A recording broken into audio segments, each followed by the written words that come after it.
So mga kabady, nandito tayo ngayon sa Diwata Pares Overload. Yan. Ang daming kumakain. At ang haba ng pila.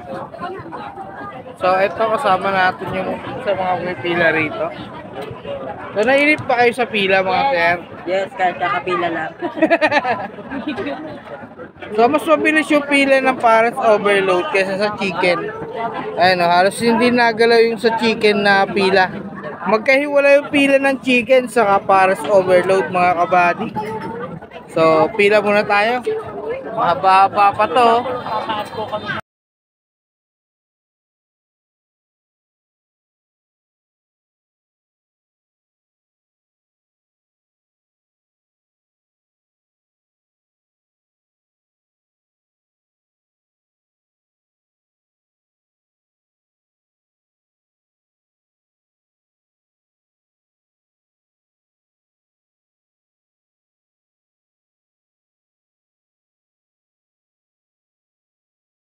So ayun mga kabady, no, mas mabilis yung pila ng Pares Overload ni Diwata kaysa sa chicken. So andito pa yung kasama ko, si Kuya Edwin, no? Ito si Kuya Edwin, no? Kuya Edwin, anong masasabi mo sa pila ng chicken? Tawagin mo si Diwata doon.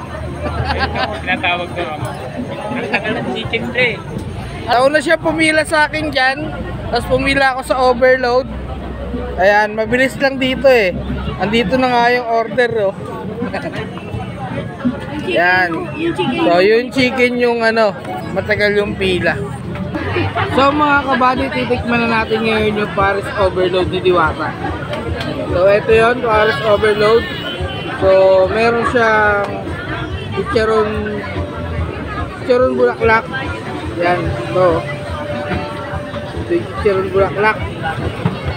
Tapos meron siyang ano, yung kawali. Yan. So ito natin. Ba't sabi nila hindi masarap? Pinaglolo ko tayo ng mga nagsasabi hindi masarap eh. Ang sarap-sarap nito. Ano yun? Makapanira lang. Makapanira lang ng Pares Overload ni Diwata. Ang sarap-sarap oh. Wala pang timpla to. Pag kinimplahan ko to, mas masarap pa to. Diba? So sa mga nagsasabing hindi masarap yung Pares ni Diwata, pak! Ano kayo? Pak! Ito pa mga kabady, may kasama ako dito kumain ng Pares, no? Ng Diwata Pares Overload, no? So ayan.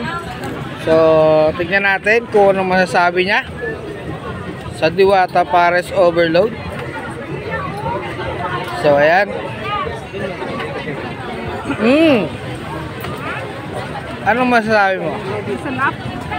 So, ano masasabi mo sa mga nagsasabing hindi masarap ang Pares Overload ni Diwata? Lagyan nyo ng lasa para magkalasa. Para sumarap. Yun. Kasi depende yan sa ilalagay nyo. Yan. Pero ito wala pang condiments yan. Wala pang timpla yan. Diretso pa lang yan sa ano nila. So masarap na, di ba? Sasabihin nila hindi masarap, no? Mga bengkok. Oh. Di ba? Kakain ba yan lahat ng mga yan? O hindi masarap? Di ba? Oh. Pipila ba yan mga yan ng napakahaba o hindi masarap? Ewan ko na lang. So mga kabady, andito na yung chicken. Laki oh. Panalo, di ba? Panalo. Chicken, no? Chicken mo na, panalo. So, tikman natin. Laki. Laki, oh. 120, only rice, no? Oh, may sabaw pa. Sabaw pa. May soft drinks pa. Panalo, mga kabady. Masarap din. Oh, sa mga nagsasabing hindi masarap. Tagal ng pila. Mangalit ako ng pila. Peke kayo, peke. Mangalit ako ng pila. Panalo. Saya naman eh, maraming tao eh. Ayun, oh. Tagal-tagal ito naman.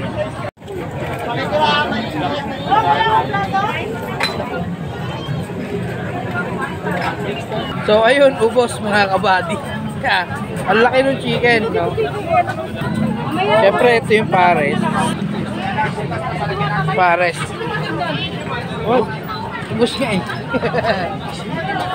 So, ito yung chicken. Pares. Ubos. Sabihin yan, masarap mga kabady. Diba? Grabe. Pares overload. So, yun si Diwata. Diwata! Thank you, Diwata.